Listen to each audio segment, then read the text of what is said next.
Afternoon, everyone. Welcome to the Man to Man series, where we're going to be discussing the topic on the Be a Man pandemic. What is a pandemic? Now, a pandemic is a widespread occurrence of an infectious disease over a whole country or the world at a particular time. That's what pandemic is defined as. So we're going to be looking at what is this thing about being a man.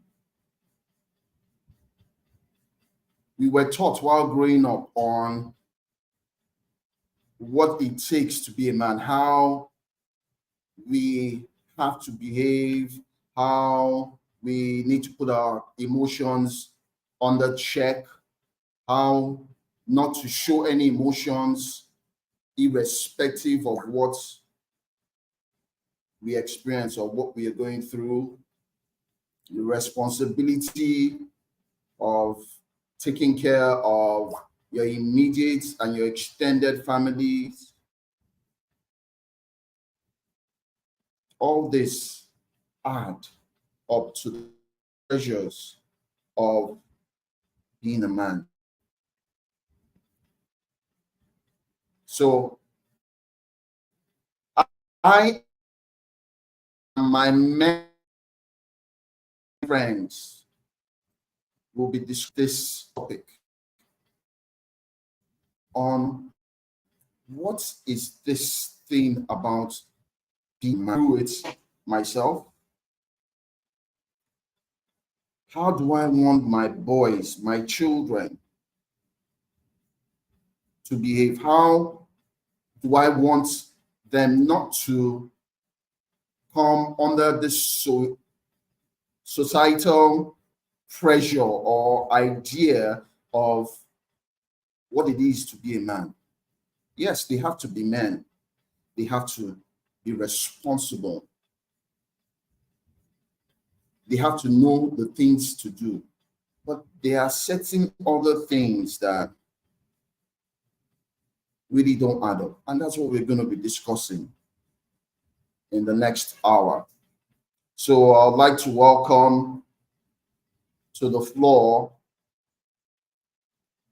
my men friends, or my man's friends, as we call it. So I have Dr. J. Cool. Dr. J. Cool and I went to school together. We've been friends for years. He's been an astute banker once in Access Bank. Now the MD of the HIV institution in Nigeria. Welcome, Dr. Jeku. Thanks, George. Yeah. My pleasure to be here. Jeku is too. And I also have, thank you for coming. Thank you for coming. Next, I also have John Oamen, who is joining us also. John is an IT techie. He develops apps for the construction industry. One of the top gurus in that space. And John happens to be my brother-in-law also, and he's a father of two. While we are waiting for the other speakers to join in, I would ask this question. I'll pose this question to Dr. Jeku. Dr. Jeku, tell us, what does it mean to be a man? this concept of being a man. Tell us what does it mean to be a man? Wow. I'm a bit concerned, George, because having known me for how many years now, since secondary school, you should know I'm a backbencher. Backbenchers are usually the people you ask the question last. You know, I'm not one of those who will sit in front and say, excuse me, sir, I have the answer. We never used to have the answer. The last to come up. Yes, you ended up the doctor. That says a lot. In fact, you say, you know what? Why don't you ask the next guy? I'm sure he knows the answer, but definitely not me. But anyway, So sorry. but okay. So let me try. What does it mean to be a man? Right. I'll try to answer it in the context of the theme or the overarching theme of this conversation. And you talked about the pandemic within the context of a pandemic. I think that being a man will mean different things to different people. If you ask me, I don't think there's any universal definition of what it is to be a man. I don't think so. But there will be generational definitions. There will be cultural definitions. There will be religious definitions, actually. So within each space or within each context, you will see that the definition of what it is to be a man may be slightly different. So in Islam, for instance, what it means to be a man may slightly be different from what it is in Judaism or what it is in Christianity, despite the fact that these three are part of the Abrahamic faith, or what it is in Hindu, right? The same thing when you look at it from geography, what it is to be a man in Nigeria, even within the African context, what it is to be a man in Nigeria may not necessarily be what it is to be a man in Angola, though there may be some interconnectivity. But if you look at it from our space today and some of the topical issues that we've faced recently, there's a concern around the fact that in raising us, the cultural context in which we are raised, we were told that being a man means being able to bottle up your emotions, being physically strong, having a strong shoulder to not just physically strong, but having a strong shoulder to shoulder the responsibilities of not just yourself, your immediate family, even your extended family. Being a man means that, men don't cry, so men shouldn't have mental health issues. Being a man means that you should not have any effeminate traits, any trait that is considered effeminate, which is cultural within different cultural contexts, right? So I think that is what's in some cultures, in our cultures, at a point in time, being a man meant. Having said that, can I go on, George? Yes, please go on. Having said that, I always say that a people's culture and a people's morality is a snapshot of the way they have chosen to live at a point in time. What it means is that no culture is static. Every culture is dynamic. And if we agree that every culture is dynamic, right, it means that the definition of being a man should also be dynamic. It means that we should look at the prevailing situations at any point in time of our society and determine for ourselves what our understanding of what a man should be and how we should be our own man. So there is no universal, for the lack of a better way to put it, way to be a man. There is none. If you don't want to fix yourself into that mode of how we have been taught to be a man, you will probably run into serious problems. But if you then determine for yourself, you know what? I don't have to subscribe to this notion of what a man should be. I can then define the man I want to be and be that man. Maybe you'll live a better life. So At this point, George, I think I'll leave it for the next person to interrogate. Thank you, Dr. Jeku. I like what you said. My other speakers are online. I'll come to them very soon. I like what you just said. You mentioned something about not crying, not being a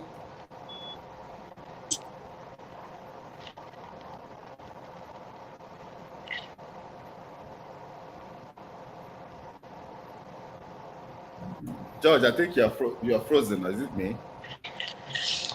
Yeah, I was going to say that too. I can't hear Okay. you. Yeah, I thought it was from my side. Good I afternoon, think everyone. Good evening, everyone. good Good evening, sir, evening. for giving Dr. Jeku. I think it's part of um, being a man. Sometimes we get frozen. So what, TJ? So The- is it that who is freezing us? Is it that society freezes us out? Who exactly is freezing us, please? Let me You need to buy too many internet modems. too many internet oh my interruptions. God. Just Now, trying to define who a man is can freeze you because there is the societal expectation versus your reality, and Absolutely. yes. you just think, and then the societal expectation and your reality even changes um, per state. So here Yeah. in Nigeria, you can just, or Africa, you can just buga, and say, hey, you just chest everything as a man, and then you get into another society where the dictates of the environment doesn't give room to masculinity as the factor of that makes you a man. You find out that you start to reorient yourself on how to function in that climb. You know, some of our friends who have traveled out and seen that the law in some of these foreign countries permits my French, I'm a worry boy, not send all these things when you say carry shoulder, say I'm a man. You know, many of them start becoming humble, and they now have to learn how to live as a human again, Yeah. contribute equally, to your earlier on. Is it just learn how to live as a human, or there's a spate of um, separations or divorces that are triggered by these immigrations? So when you get into that environment, you realize that all what you've learned as how to be a man is not what's the right word? It's not even that it's not It's acceptable. not a global template. It's not a global template. Absolutely. So it goes back to what I said earlier, that being a man is there's no universal way of being a man in different geographies and different cultures, right? The way being a man is defined is different. So if Yeah. you find yourself in a different environment, you either adjust to that environment, or will have chosen how you want to be a man, and damn the rest of the consequences, or you Yeah. suffer the repercussions that comes from not being the right man in the wrong, or is it the wrong man in the right environment, or the right man in the wrong environment? having So this, having the capacity having the So capacity let having the me, capacity to adjust is one strong conversation, yeah, let me, because sometimes it's easy to say if you can or if you can't. But before I go on, let me just welcome my brother Omoba Dejirawo. I think when I speak, Deji should say a lot of things. I call him the man king. He's very deep in men conversations, but I think having the capacity to transit in every state is one core conversation that as men we should have. And then we're not used to having this kind of conversations. So what happens is we just freestyle, and if by fluke, as we say to worry, by fluke he enter. If not, we'll fight the fight till we get frozen or defrozen, if that's the okay, word. okay, TJ, just give me a second. We'll continue with our conversations. Let me just introduce the other three speakers that have joined. TJ Chonu is the man that has been on the mic in the last couple of seconds. That's my brother. We are we're classmates. We are alums of the School of Policy and Governance. And Mr. Let me not say Mr. Let me say Omoba Deji Irawo. I hope I pronounced that right. Irawo, the star. Irawo. Yes, sir. Thank you. Thank you for coming. And then we have Ayodele Okundalaye, aka Sako. Nice to have you here, I Sako. celebrate you, sir. Thanks so much. Such a great honor to Okay. join amazing men this evening. That's wonderful. Okay, so let's continue to delve into the topic. Being a man. So I'm loving the conversation. I like what TJ has said. Let's freestyle. But I would want to ask this question. What are we to teach our sons differently from what we have been taught? Let me throw that question to John. Then Omoba Deji and Sako would answer one after the other. So John, Fantastic. Okay. Thank you so much, George. Yeah. So Yeah, thank you. what is it that we will teach our sons differently from what we were taught growing up? Yeah, I think that the one thing I would like to add to what everybody said, even before I get directly to your question, is that there were genuine reasons why a lot of the things we've been taught in Africa, were taught. So, for example, first of all, anatomically, we're the stronger sex or gender, right? So, if I'm with my sister and fight boss, like somebody said from Worry, we fight boss. Not be my sister go different now, not me. Abi? That one, none of us could disagree with that one, True. right? Yeah. So Yeah. there was a genuine need for us to be strong because we generally had the stronger anatomy. The only thing is, what I also realize is that a lot of times what we've done is that we've taken these concepts and we've taken them to the extreme. So now, as they say, as we need to strong, we can't need to strong reach the point where we say we're not going to feel soft again. Yeah. So I don't think there's much wrong with being strong. And I'm getting to what Yes, I will sir. teach my son. Yes, sir. It's good for my son to be strong. I want him to be strong. Yes. I want him to be. Yes. In fact, I even happen to coincidentally have twins. So boy and girl, same age. And I don't want somebody to beat his sister if he's there. But at the same time, I also want to balance it by saying, while you are strong physically, you should also accept that you are human.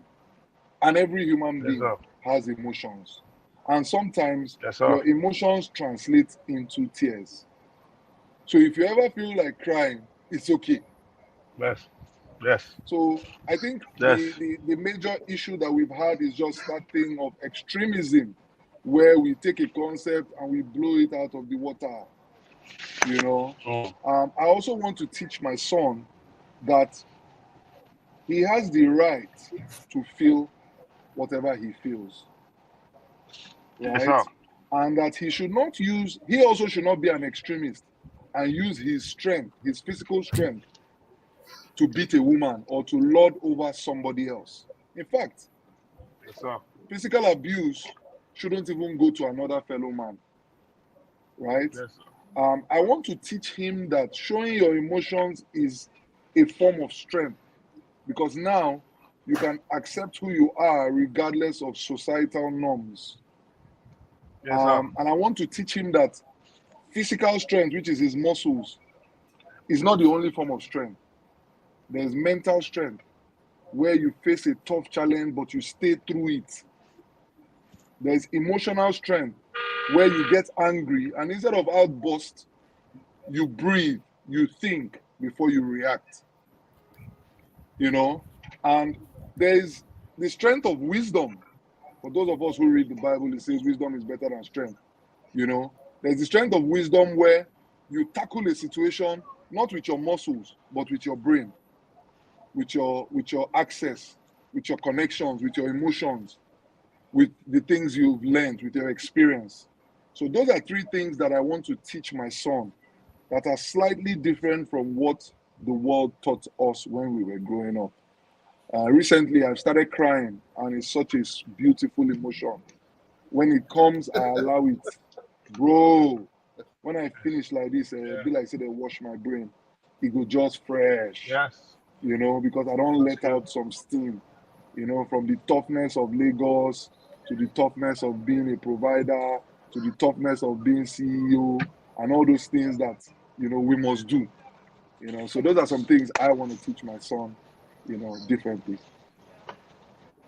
So that means that's where emotional intelligence comes into play.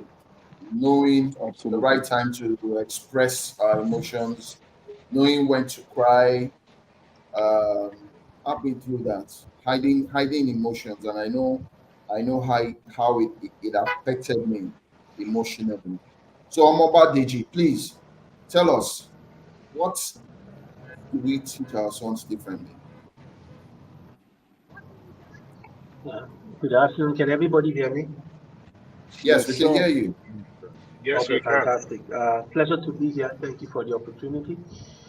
Um, what was I thought, or what were we thought that we would like to change? I think from my study of men, sitting down with men all over the world, sitting down, having conversations, looking at my own life, and tracking my journey of being in the men's space for 10 years thereabout now. I think for me it's that issue of um, weakening us, strengthening us, and weakening us inverse. What do I mean? I realized that we were weakened where we needed to be strengthened, and we were strengthened where should naturally take a derivative of where we're strong. So what I'm trying to say is that, so yes, I hear the fact that we're talking about our emotions as men, we're talking about our feelings and all that, and that's part of it. But then if we look at it very well, it is in those areas of our lives that we should be strong, in our heart, in our soul. That is where real strength comes from, in the sense of identity, in the sense of accepting ourselves, affirming ourselves.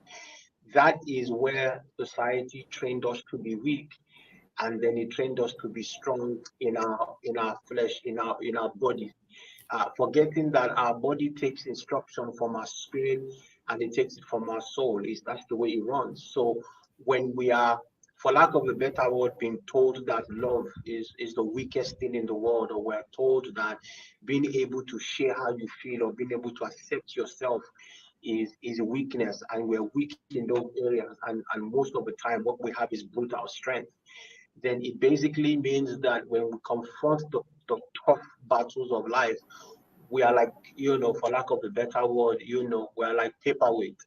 And when we now engage in the real journey of facing tough situations and facing things that literally shake us, we don't have the capacity to stand. Why? Because we were weakened in that area. We were not allowed to develop capacity in those areas.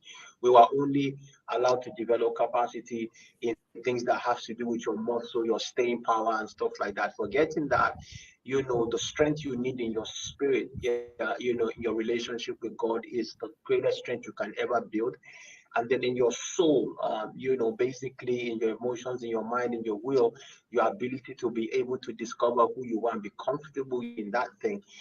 Once you weaken us there again, we're going to have this mental breakdown and shutdown. So you find that our coping mechanism can't really, for lack of a better word, go along with, like the last speaker was saying, because you now have a situation where you need that place to, for lack of a better word, to be whole in yourself, to be free, to love yourself, to value yourself. You haven't built that capacity, so you're always comparing yourself to people. Another core strength again is how, which relates to what I'm saying, but I'm going to take it from a different angle. Is that same performance driven mentality they drill into us growing up.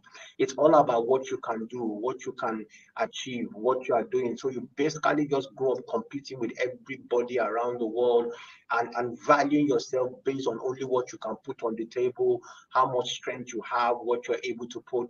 And once a human, and we're supposed to be human beings, not human doings. So once you craft us to be human doings, it's all going to be about performance. Your validation is going to be performance based. Your sense of person is going to be performance based. Everything is going to be about, performing. They say things like, oh, he got married in style, he buried his mom in grand style, he's wearing this, he's dressing here. It's all about your outward and not about yourself. And so a lot of times you find out that men are empty. We have a lot of toys, we have a lot of things around us, but we don't have that internal, I'm comfortable with me, I'm okay. Because why? They kind of flipped the script on us, and everything about us became a nature of what can we prove. And life is not supposed to be you proving a point to people that you are. You just are, in terms of being the son of God, you just are. Being a human being God has created, you just are. You should be loved and valued for that. So again, if I were to now look at those two things, what I would teach my children or my son, obviously always reminding my son to build strength where it matters most. The ability to love yourself. Because the word of God says that, the greatest commandment is thou shalt love the Lord thy God with all your heart, with all your strength, and with all your soul. Now, if you define love as weakness to a male man, which we normally do, we feminize love, forgetting that love is the nature of God, forgetting that love is the most powerful system, life, realm in the entire world. It's the most powerful. It's what makes people go the extra mile. It's what makes people forgive people. Once you feminize love, you will shut down a man's capacity to live in his natural flow, because that's how God created him. Now, when he shuts down and sissifies or feminizes the idea of love, he's going to have a fundamental crack, because he's going to be living life against the original plan of loving God, loving yourself, and loving humanity. But once you feminize love, you're going to have a love problem, and there's no way you are designed to go through life without loving. So I'm encouraging my son to be free to love himself, love people around him, show affection, buy people gifts, be there for people, and let the people who really appreciate in his life know that, that it's a privilege for them, for them to have him in his life, and for him to have them in his life, and things like that. So I'm teaching him how to love. And, I give him hugs from time to time. I scratch his head, even though he's taller than me now. I'm just there for him. And I try to get him to show affection. I try to get him to see that it's not feminine to do that, because I realize that we suffered a lot for that. And secondly, always letting him know that you're enough in yourself. You don't have to compete with your friends to be accepted. You're just cool the way you are. You're just an amazing guy. So don't let people put you into that journey of, until you do things, we can't affirm you. Until you do something, we can't validate you. Until you have to do something to come into our clique. You have to do something to qualify to be one of us. I told him, don't let anybody put you on that trail, because you will just keep performing to be accepted, to be loved. And because number one, the God who made you loves you crazy. Myself and your mom love you crazy. Your sister love you crazy, and that's the biggest cheerleading team you ever get. So learn to be comfortable in that, and then engage life from that perspective. I think I'll stop there for now. Thank you so much, Omar Deji. Two things I've taken out from this. TJ, get ready. We're going to be asking you about mental capacity, what Omar Deji mentioned. You talked about mental capacity. You talked about being yourself, accepting who you are.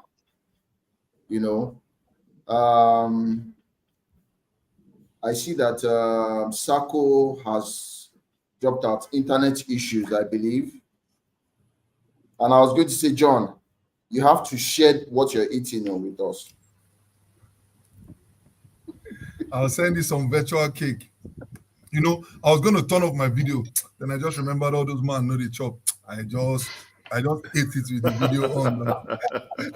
That I'll be the opposite man today. So, Sako, welcome back. We're waiting for you. Thank you. So please tell us. Yes, yes. what I will do differently. Thank you so much for having me. I'm grateful for this great opportunity to speak as men. You know, growing up, when you are crying, they tell you, you don't cry, you're a man. Be like a man. Be like a man. As I grew older, I realized that it wasn't working for me. I didn't become any man. I became a man in stature, but I cry. I'm one of those guys that if you create a WhatsApp group of men that cry, I think I should be the one in charge of the admin. Because in the space of getting emotional, it makes me have empathy on people. And as a man, what I'm going to teach my children is how to, especially I have two boys, is empathy, is honesty, is vulnerability to let them know that you don't know some things. Open up, come up and say, I don't know these things. I don't know it. And you'll be shocked how you'll find help. I learned a long time ago that, like I said, you don't cry as a man. I remember a case where my wife and I were in a counseling session, and I couldn't take it anymore, and I broke down.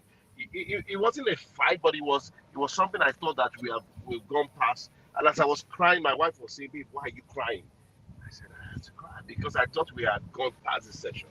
And my wife doesn't. My wife is a robo woman, so she feels that every man should. But I'm a bad boy, But I'm those guys that didn't want trouble from the beginning. So when I begin to sense, I break down. One of the things I'm going to share with my children, or I've started teaching them, is it's okay to express yourself. It's okay to come out to say, I need help. It's okay to say, I need help. I need help as a man. I need help to solve this case. It's okay to try again. Don't always say, oh, I failed as a man. No, you didn't fail as a man. Failure is an event. You are not a failure. Fail as a man. Okay, yes, yes, we've had that so many times. You fail, you did this, and probably the job you were expecting as a man didn't come in, and there's a lot of pressure. Oh, you man, are you a man, you that cannot see. The fact that he feel that this period does not mean that it's going to fail. As long as he stands up and he realizes that, see, you can't afford to stay on this ground, the rest is that's being focused as a human being. But today, because we're talking about man, that's what I'm going to teach. About men, that's what I'm going to teach my children. I think I'll just stop here for now. Empathy. Empathy, yes. Honesty. Thank you so much, Is Santo. important. Empathy and honesty, integrity. Those are values, yes, that we also have to put in our sons while growing up. My father taught me, one of the things my father taught me, and I've held it dear to my heart till now. I put it to work in everything that I want to do. He told me, son, never start anything that you cannot finish. Never something that you cannot finish. So anytime I want to do something, I look at it. Is this something that I can see to the end before embarking on it?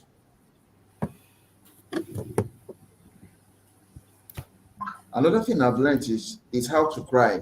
I think that's one thing that I haven't done much of. I've always been used to hiding to cry, so you're not seen as weak. You have to be seen as that you can handle everything. And John, I think I will join you guys, you and Sako, in that club of crying a lot, release a lot of the tension that we men face, because I tell you, it's the pressure is immense. I was watching an interview conducted recently by the former captain of the Nigerian national team, John Mikel Obi, how he was he was talking about dependence on by nations. Once you're doing well, everybody is the you, and you're expected to take care of everybody. And it's such that some people take advantage and take it over and start living off you. So a recent survey also in America talked about how a lot of black men, because of all these pressures, commits suicide. And it's by going by current data that is available. More men commit suicide than women, and that comes down to the mental states of the average man. So, TJ, my question is based on statistics world over of men committing suicide more than women, and women are even men. So what's your take on that? Thank you very much, my brother George. Um, while the other men were talking, I was smiling here, and I said, if you were going to ask me the question that you asked them about what I'll teach my son, I was going to say they should look for the sons of all of you here and be their friends. Yeah. Ah, that's a wise one. Love it. Yeah.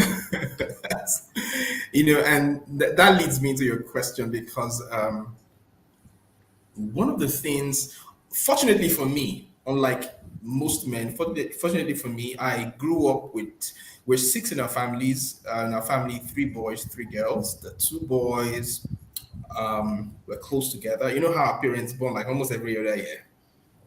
Then there was a third that we lost, so there was like 5 year gap. Then my elder sister came. Then 1 year, a few months, I came. Then 2 years, another girl. 2 years, another girl. So the four of us were a pack. Those guys were big bros. And I grew up with these three beautiful, wonderful ladies. Then we stayed in a compound growing up where the guy had one son and about five daughters. So the environment there was very feminine, and I had to literally play with. I tied the baby. I cooked with sand and I will leave within tin tomato cup. I did all those stuff. So I learned how to cry early because they were all crying. Any small thing they would cry. So crying was not a big deal for me. It was bad that, in school, when they flog us in school, then all the guys would chest it, I'm a man, I'm a man. When they flog me, I would cry. All the girls would gather around to tell the teacher, sorry, sorry. The girls are laughing at me, calling me woman rapper. So, Good guy. So that was I never strategy for attracting the girls. They used to call me and all these names they call. They used to call me funny names, But then I really never knew what it was like checking a girl and all that because it was just it came natural. So please, disclaimer: when I say it came natural, I'm not a natural shooter. Though I am married with 5 children.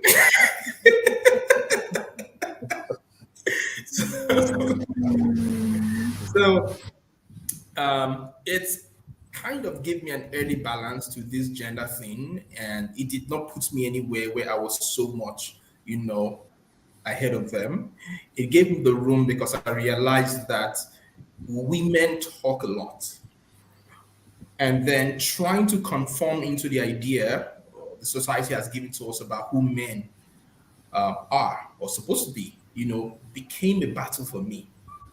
I didn't know how to be this man because I would talk, I'll cry, I want to explain myself, I want to express myself, in some, and this you're a woman rapper thing, will be running in my head. And sometimes I try to bottle it up, try to, just hold it there.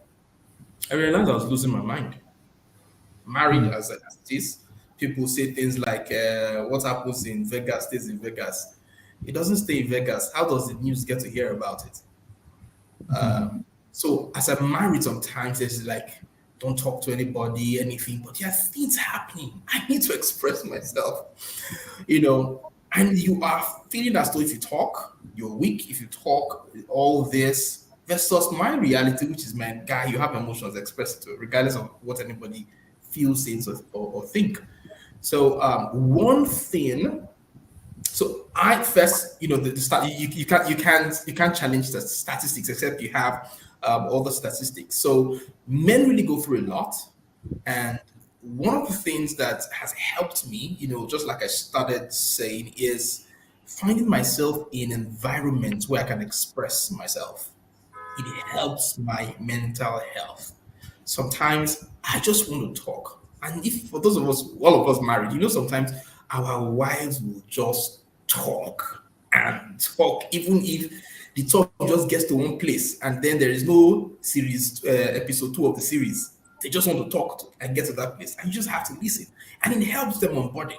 So you see them having a lot of women community, a lot of all that. That really helps. It really helps, and it really helped me. Having friends, I can just tell them, say, guy, sassy beside they do me. You know, it's really helped my mental state. Another thing that's helped through for me is I would have also said, answering to the first question, that they should study every of Deji's material. My sons should study materials of all these great guys. Is ensuring that I put myself in the place of learning, because one of the challenges of our African ideology or concept is that what we think we know, we think it's enough. So most times you just want to stay limited by the half or half baked information we receive from someone who's also struggling to have his feet. Now, let me just say this here to everyone listening. None of us here is absolute on this subject. We're all going to talk from our place of bias, our place of pain, our place of experience, and our place of wisdom. True. So, yeah, why do we most time then just limit ourselves to the basics that we grew up with? So giving yourself to learning helps your mental. Sometimes, I didn't know, because at a point in my life, I started believing what everybody was saying. That TJ is a sharp guy, he's a sharpshooter, he's this, and it was affecting my behavior. I knew that wasn't who I was. But this was what people expecting of me, because that was what the society has dictated. But as I started learning, But even this short period I've known you, you appear to be a sharpshooter and a sharp guy. So I don't know why you're denying it, but go on. people like you, we need to take for mental deliverance. So this is exactly what we're saying. This is the society still throwing that at you, And let me just pick that to a lesson I'll teach my son. The world will never understand you enough. They will always want to contain you in the limits of the understanding. So they try to define you in the limits of the understanding. They try to define you by their weaknesses. They try to define you by, all the social narratives. So learning is one way. Learning is one way that helps preserve our mental health. I open my mind to, we know the common phrase these days, you have to learn, unlearn, and relearn. I tell myself whatever I get today is just but a bit. And now this thought is one of the things that's helped me about learning, is the fact that as a Christian, I believe that we all are unique expressions of God. God created us in his image. So if we are 7 billion people, I see 7 billion expressions of God. So if we have 7 billion expression of God, which expression is the most authentic expression? The answer is every expression. So everyone can, has something they can teach you. Ask Balaam in the Bible, who failed to understand that idea. A donkey had to speak to him. So if donkey can speak, God can reveal knowledge through anything around you. So being able to learn is one way to preserve your mental health. So, and thirdly, let me just end with this. Thirdly is speaking up and speaking up and speaking out, two different things. Speaking up and speaking out. I talked about having a community of friends. I talked about learning. I'm now talking about your ability to sit under probably a therapist, a counselor, a certified one, and onboarding yourself in a professional environment where you can be paced in a way that you find the kind of help you need.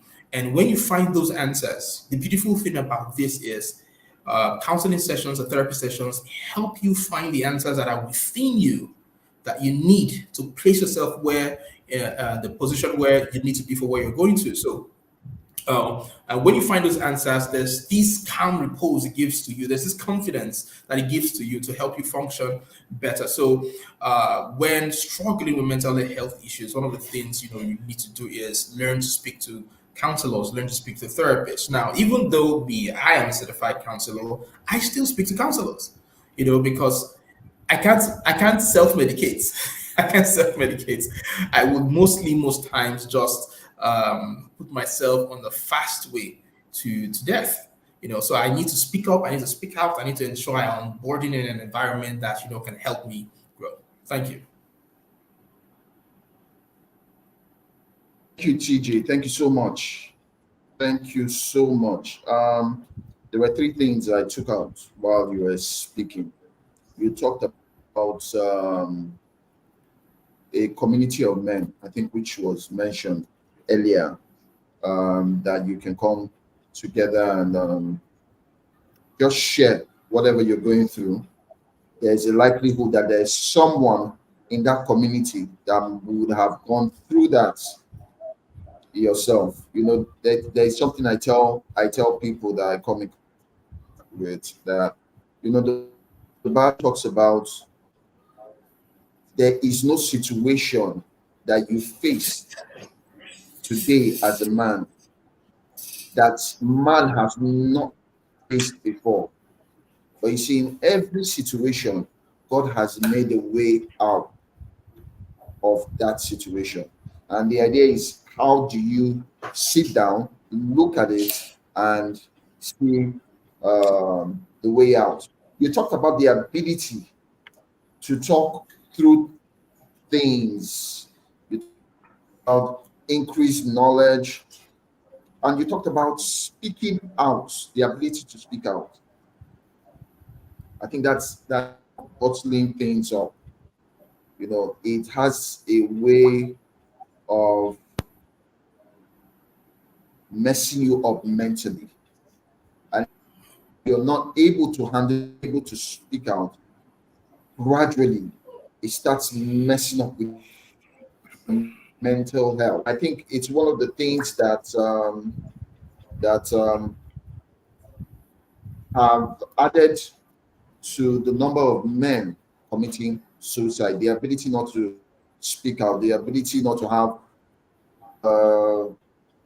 outlets where to let out whatever they're going through. My wife will tell you something, and she's tired. She's told you talk about everything and anything, but I don't want to go into all the things that I say. I'm like an open book to her, so she knows everything. But let me not go into the details. Now I want to trade this open. The next question, I just want to trade open to everyone. It talks about there's a statistic that says that men do not break up relationships as much as women do, even when unsatisfied. I don't know how true that is. I think it also has a thing with being a man.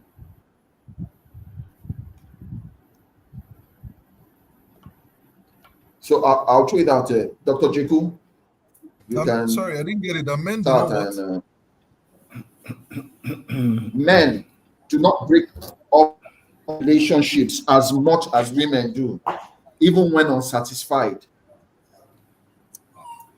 Okay, so while we were after you asked me that question that you're not supposed to ask me since I'm a backbencher, now you are now asking me correct backbencher question. Ask me the question first. So this is the correct time to ask me this question. So I'm now ready for you.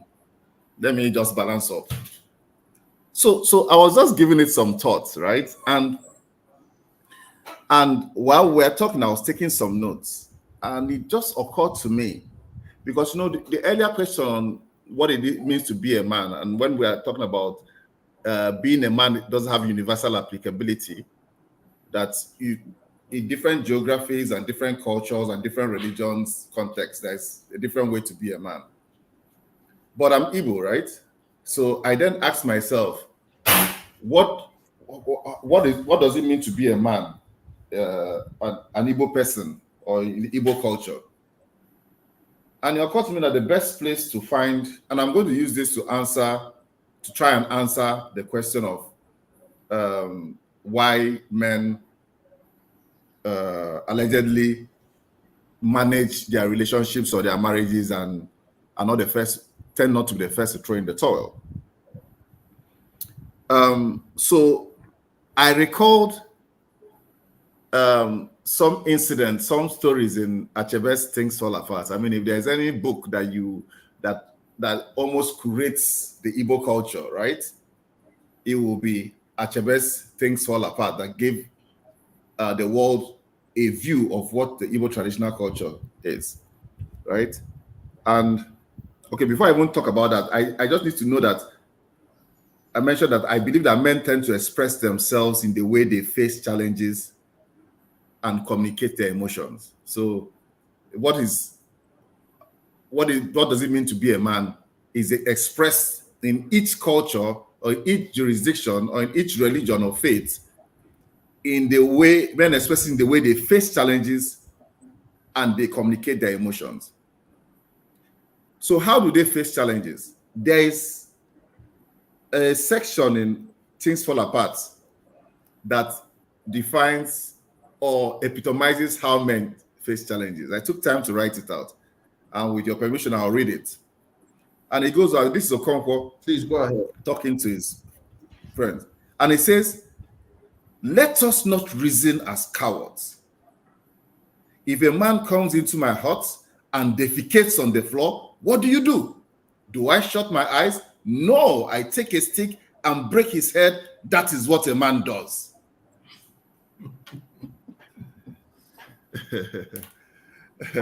That's Okonkwo in Things Fall Apart, telling us what a man does. That if somebody walks into his obi and defecates in front of him, how can he be sitting down? You pick up a stick. He doesn't even want to know whether the man has diarrhea. He doesn't care what. Just pick up a stick and break his head first. That is what a man does. And then you also see in the same book, you also see that it references what you should consider in a man. And one of the things that he uses to symbolize that is yam.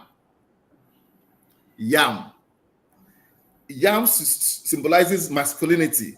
It symbolizes your ability to provide for your family, right? In fact, in Igbo culture, the larger your yam ban, the bigger a man you are, the stronger a man you are. In fact, the larger your yam ban, most likely that you now have more wives, because more wives will help you harvest the yam and have a huge harvest. In fact, to some extent, a failed harvest is evidence of a failed man. And I'm trying to address why I think men do not are not the first to throw in the towel and they manage a relationship, etc. The man is supposed to provide for his family. And a man is not supposed to have a disastrous harvest.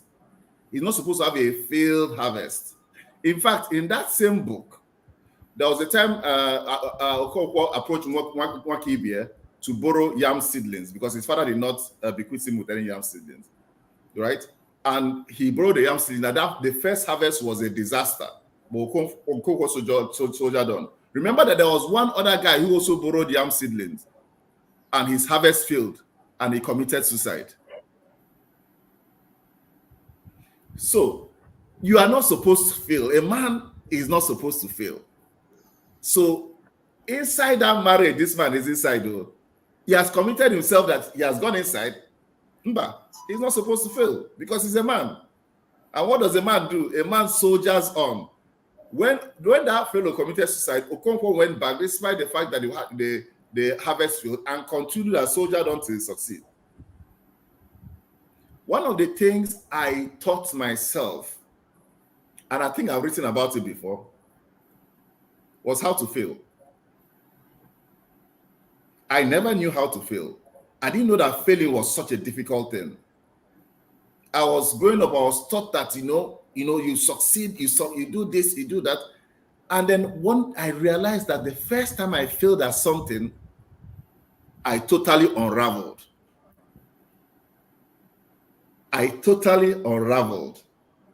And I'm like, if it was in a different environment, I would have needed to go for counseling. So, and I realized that when I fail and unravel like that, it's very difficult for me to go back and try that thing again because I can't fail. And the problem with not knowing how to fail, right, is that you then begin to avoid certain things that you believe that you fail at. You see, the most successful people are people who are willing to try anything. They try it as many times as possible.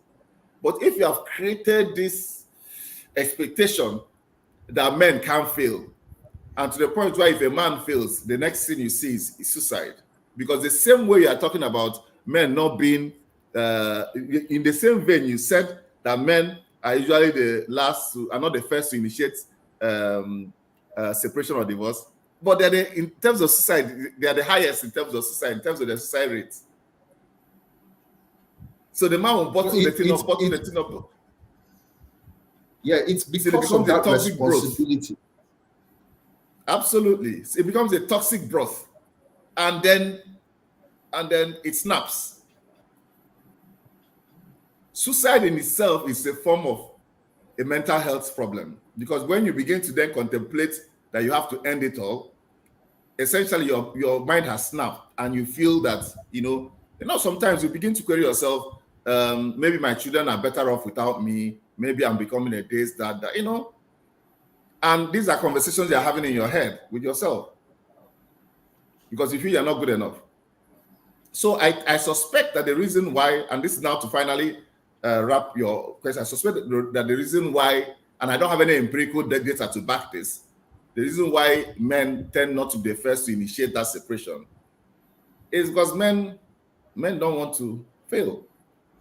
They want to soldier on and, patch it. People like TJ who are sharpshooters will find a way to patch it. But I don't want to go that far. Well, you know what I mean. Thank you. TJ, your skills are being exposed and exported internationally. I'm a proud one, though. I'll tell every guy. Let me just say Dr. Jekyll. Let me just say this, Dr. Jekyll. Thank you for. Somebody should just even write on the. We should do hashtag. I'm a sharpshooter. Now I'll explain why. Oh yes, men life matters. I'm explaining why. You see, I got to realize that women need a lot from us as men, and most times our orientation has shifted our sense of responsibility over women. So if it's not a selfish-driven agenda, most times, you just want to back off. So this is it for me. Being a sharpshooter is being able to identify the points or the holes, in the life of the opposite gender. You're not called to save every woman anyway, but being able to provide some form of assurance, not like Davido though, but some form of assurance that they can sail through whatever phase they find themselves. And I can see Dr. Jekyll dancing. And I'm so surprised that a lot of women will, and this is another thing they're looking for. They're looking for someone they can trust. Whenever we think we just think about our emotions selfishly, then I think we have a problem with our orientation. They're looking for someone they can trust, someone they can depend on, someone who could be like a role model to other things. They're just looking for somebody even that their sons can learn from. And I think if we are able to identify and shoot that thing, then you can use the hashtag I'm a sharpshooter. So I think that will help redefine the idea of being a sharpshooter. And be proud to be one like me. In fact, that's your new nickname, TJ Sharpshooter. Huh? Thank you, TJ. So like a training school what for about you? a training school for upcoming sharpshooters, because in this difficult economy, you have to find a way to monetize your key skills. So it's very important. Different streams of income. So yes, it's some. George, let's discuss this thing after this show. Let's see how we can set up this. Like a sharpshooter boot camp, something like that. See how I get this event. With TJ the lead.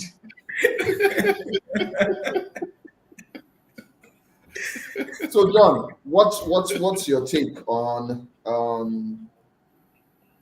this question? Men breaking up, not breaking up relationships easier than women. Honestly, I never thought about it, and I never knew until now that was the case. But I would lean towards Dr. Jeku's thoughts, which is that need to not fail, right? And sometimes it's society, sometimes our children. I mean, personally, I've had very rocky times in my own marriage. I've been married 12 years. And I know that some of the rockiest times is the thought of my children and not wanting to give them a broken home that kept me, right? Doesn't mean I don't love my wife, no. But the reality is that when you have tough decisions to make, there are things that pop up in your head that you use, as sort of like parameters for making a decision. So I would tend, towards that, not wanting to fail being, probably the reason why we stay. It's a pressure that we've come to accept in a lot of things. Failure has been made to look like, such a big deal. As a matter of fact, I don't even believe, in the eternal concept of failure. There is failure, per time, but I feel like every picture, like every time is like a picture in a movie, right? And if they take a picture when the villain is punching frame. It's a frame and it looks like he's under. But if you watch the clip to the end, you might see that he wasn't really under, right? So my concept of failure is so different these days. As a matter of fact, I love failure. In fact, for me, failure is an opportunity to learn. So I think that unwarranted or very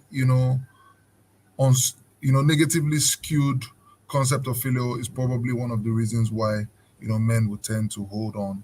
And then of course, if it's in the others, and I'm referring to African men more because I feel like there's no point us talking much about men anywhere else. We are all African men, but I mean, just from the little I know about the Western world, there's a lot of reasons why men don't want to get divorced, including that the law comes for you and you have to pay for child support and child care, and there's just all those dynamics that make it wiser. And you lose all your property. To stay in your marriage. Sorry, George, if I may, and John, if you are done, there's something that occurred to me, and there's something I share a lot with my people. So there was a time a lot of my colleagues or my staff, when they're getting married, they'll want me to come to their weddings. And I mean, I've been in this marriage business for the next a couple of weeks. I'll be 21 years in this marriage business. So I'm a bit of an elder statesman, right? Wow. So, a lot of an elder statesman. I feel like spending some water on you. So they will invite me, and a particular one I used to work in Zambia. I used to be the managing director of a CEO of Access Bank Zambia back in that. This was like 2011, right? And they have the Zambians, they have this thing about their weddings. The wedding happens during the day in the morning, but the reception happens at night. It's not like ours that after the wedding you go straight into the reception.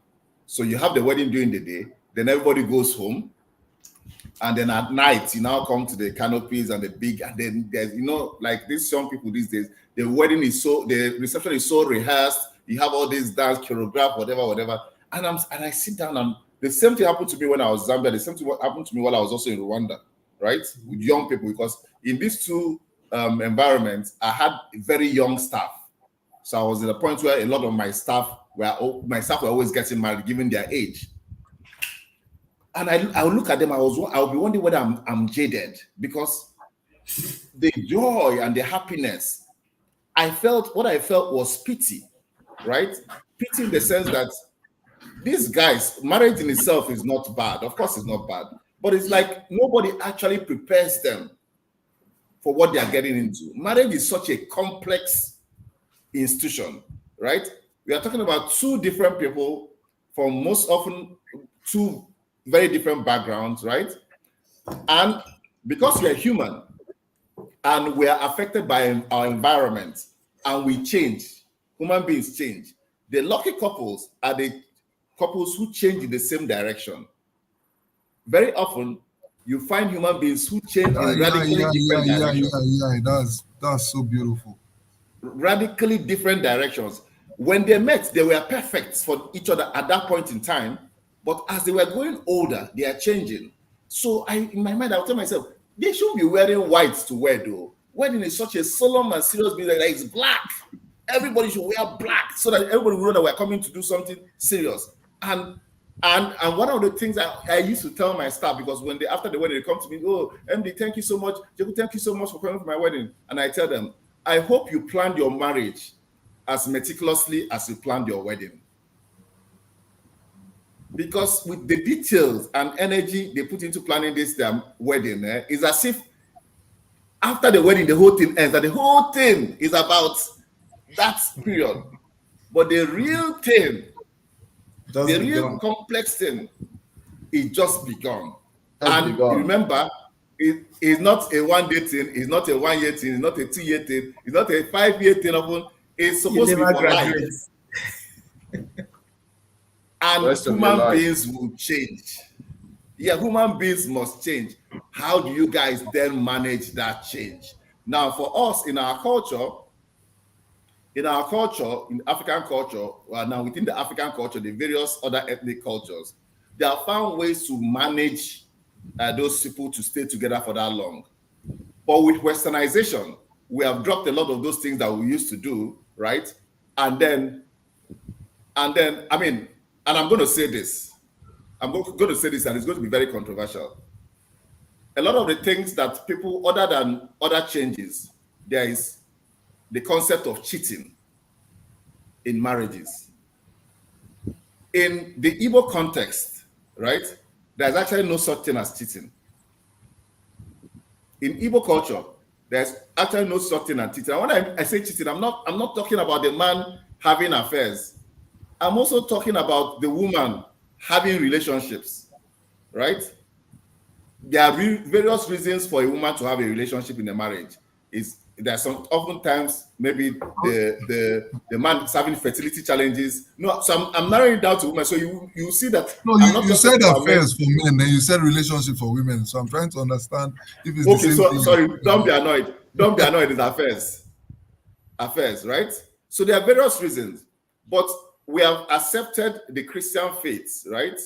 The Christian faith now, and we have jettisoned those things that we are almost like circuit breakers that our culture had built into this expectation that human beings are going to change or something's going to happen to human beings. And I'm not saying that one is bad or one is good. I'm just trying to x-ray some of the issues. So with what we've accepted, it then means that when you come across those problems, the only solution you have is actually to annul or exit that relationship. That's the only solution that's left with you. Or you live in agony or you live in denial for the rest of your marriage, right? And this is just one aspect. I'm sure there are several other aspects, and I'm sure that if we can spend the whole of today x-raying all those things, right? But times have changed, and we as men, that is part of what part of what adds to the pressure of being a man. So let me give you an example. A very good friend of mine, very good friend and big brother and very good friend of mine, his brother-in-law, I don't know what happened, and I don't know what triggered it, but his brother-in-law had cause to doubt the paternity of his children. So he did a discrete paternity test and found out that the 3 children were not his. 3 teenage children were not his. Not just that they were not his, but they belonged to different men, right? So this guy just went to bed and didn't wake up.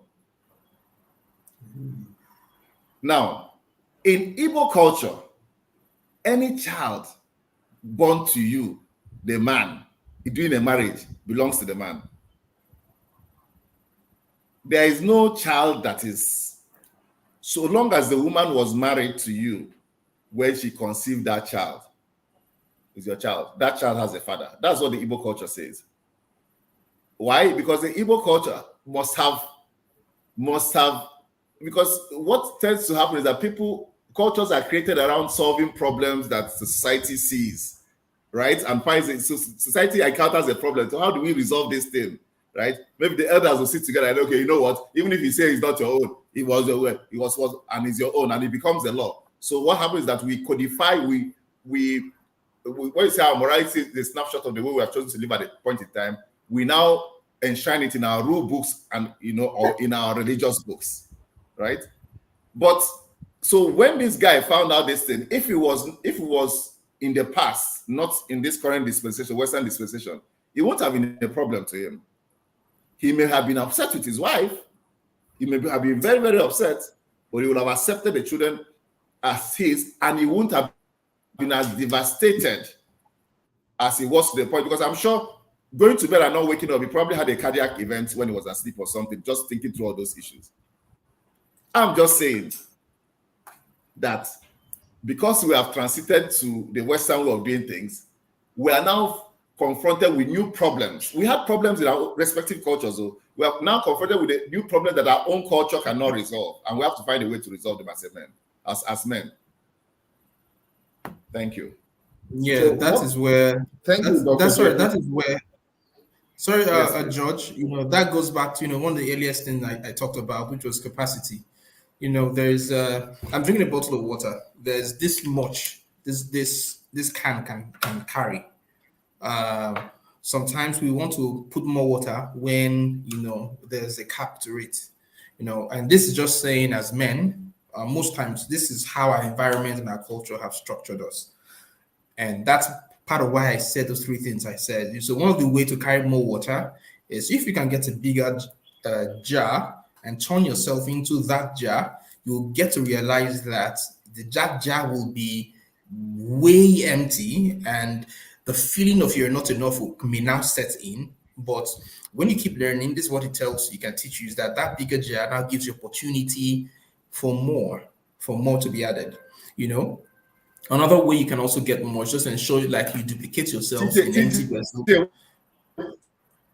TJ, what if it's not what I want to add again, because it was water that was there before. What if I want to add another beverage? Beautiful. Water is not the only liquid. It's the healthiest of all liquid. I can't force everybody to love it.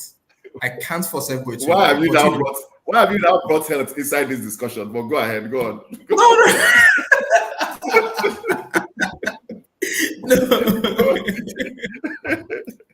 The idea here is just a drop of Coke or malt will change the color.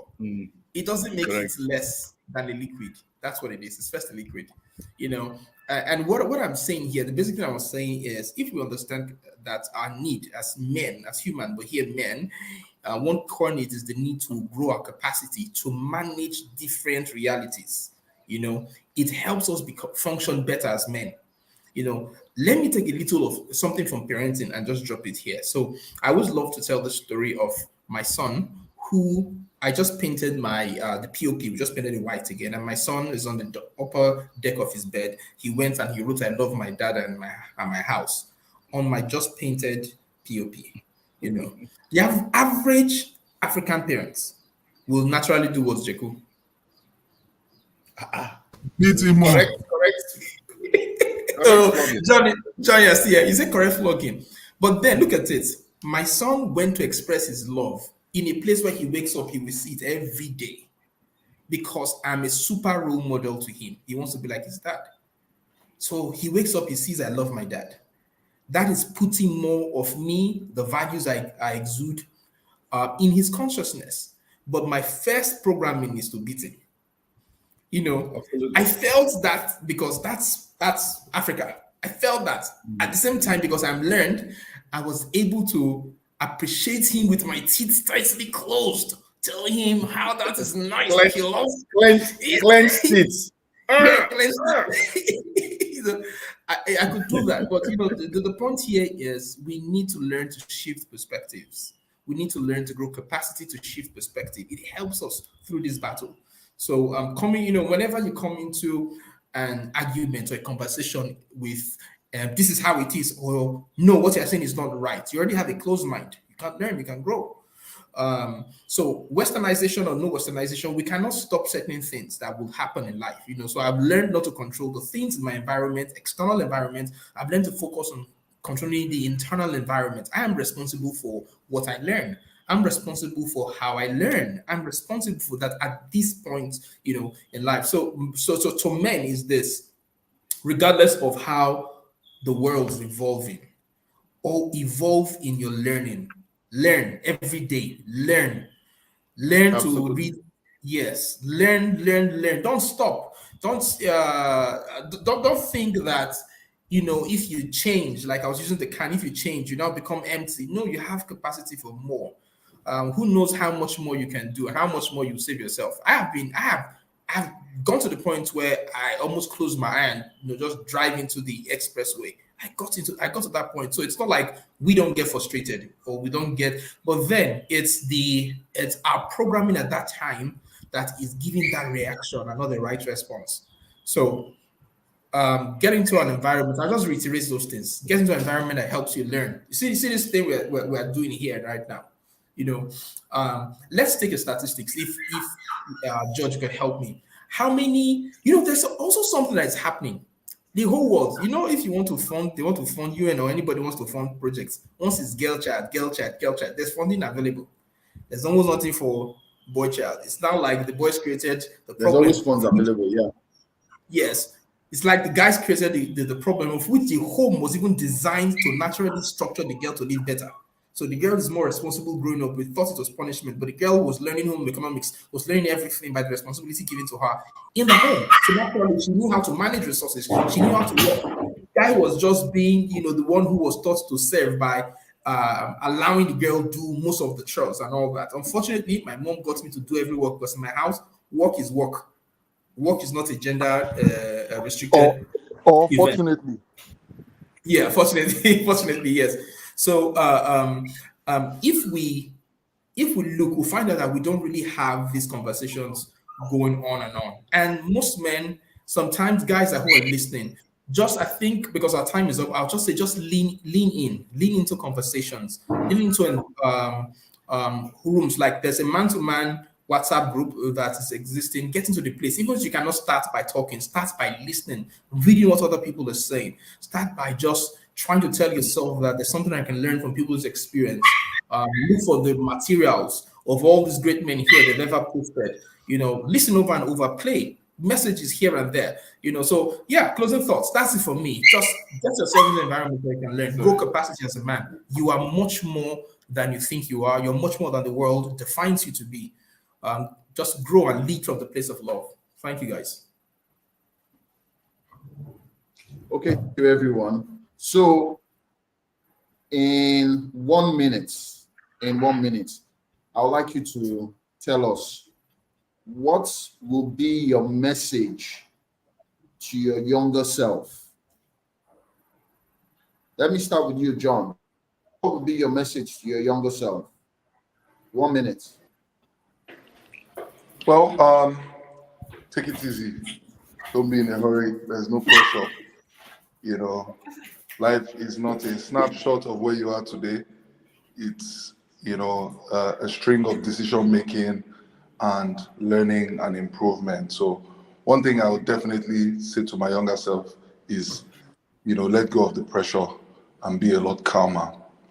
The other thing I'll say to my younger self is that I am enough by myself and I don't need anybody's validation.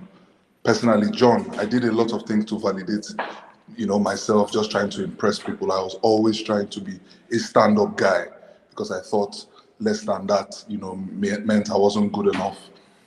I would be more relaxed and I would enjoy a lot more of the things that I went through as a child that I didn't enjoy just because I was in a hurry, to be a man. Yesterday we had, a celebration for me because I turned 40 this week, and I saw an old picture of me in secondary school, and I was always wearing a ring on my wedding finger. At that age, I was already trying to be. For me, that's what it meant to be a man. I'm now afraid of you and TJ. You and TJ now. I'm afraid of. You say what? I'm afraid of you and TJ now. See Bro, the skills that you guys have been displaying for. True to form, I got married at age 27, which you can say is not so young, but it's quite young.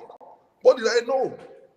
Because it was just part of following the script. One of the things I said to my friends, that I'm so lucky that it still worked out for me and it's still working out, because I knew nothing about marriage. It was just the next noble thing to do.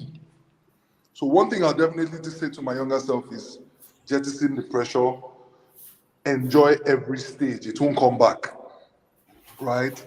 Learn as much as you can learn, be humble enough to learn from other people and to be, able and fearless enough, to try things, not worrying about failure. And I think I'll leave it there for now. Thank you so much. Thank you, John. So, Jeku, Yes, sir. what will be your message to your younger self? 1 minute. What would be my message to my younger self? One, wahala no dey finish. Wahala no dey finish you. You can't solve all problems.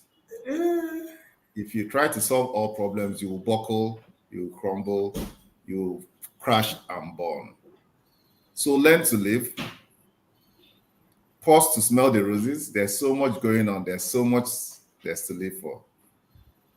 And then if you don't learn to pause and smell the roses, if you crash and burn, life will simply move on without you.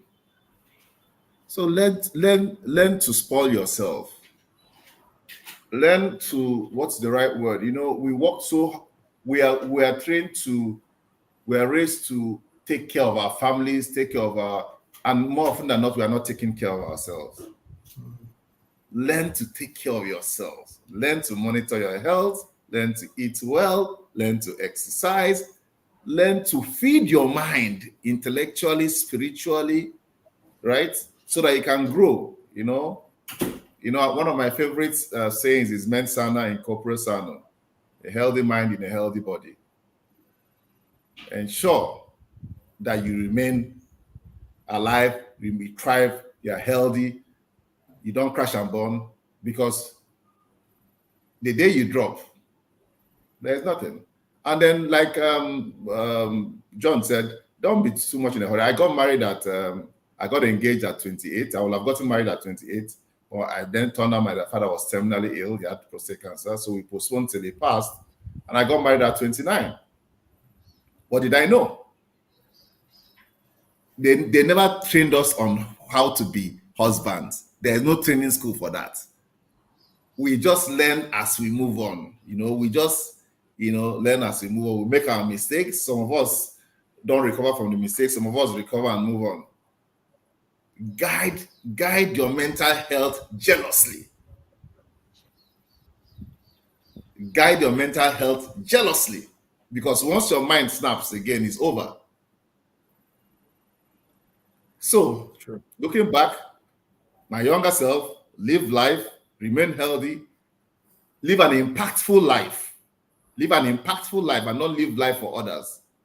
Determine how you want to impact your environment and your society. And I tell people, by my party shot, I tell people, you can live forever. I'm not deeply religious like you guys. I'm not. But I've determined to live forever in the minds of the people whose lives I will impact. Whether from what I've written, the things I've done, I've determined that I'll do things that are going to outlive me for generations, positively impacting society. Thank you. Thank you, Dr. Jeku. To you, TJ. Please, in the next meeting, sorry, can I say something before TJ says something, please, George? I don't want you see, I was just about to say, allow me to talk before this man. A handbook for his boot camp. Let him just say the one you asked him to say. Oh, thank you. Go ahead.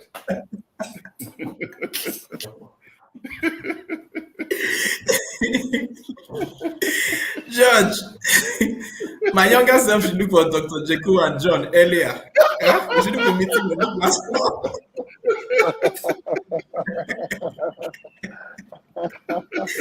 If you met us when we were younger, na error if you don't remember.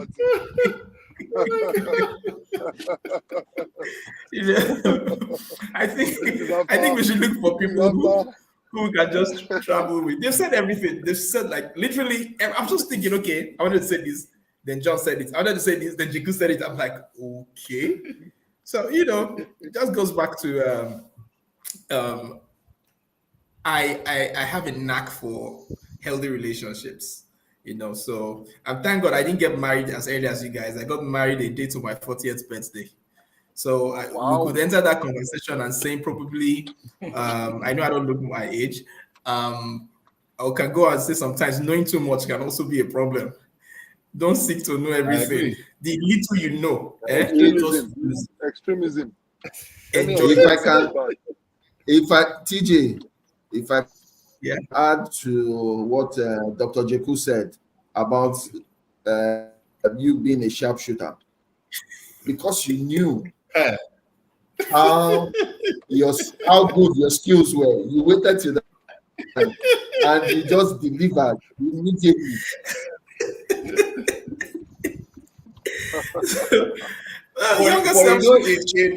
The legends in football, they're the ones that last in the top tier for a very long time before they retire. Because some people like Marco Van Basten, they're small time, 23, 24, they're out of the distance. But those legends, they'll be playing till 39, 40 before they retire. So, George, that's it. So, my younger self should look for this kind of guys early enough. Thank you, guys. Said so much. I would add one thing to all what you all have said, and it's one thing we didn't discuss in length, and it's about finances. Note to my younger self, I would let him know that he has to learn about how to manage his finances better, that he can achieve more, learn to invest, learn to save. Those days were growing, it was once money comes, we're buying clothes, we're hanging out with friends, that. So I would add that to it. So thank you so much, Doctor. Thank you so much. You said your younger self won't have listened. My father used to wake us up by midnight, 1 a.m. They tell us. Perseverance and persistence. Teach us how to save. If you earn 10 kobo, save 2 kobo of it. My father used to teach us. Did we listen? We didn't listen. Now, experience can't teach us the thing.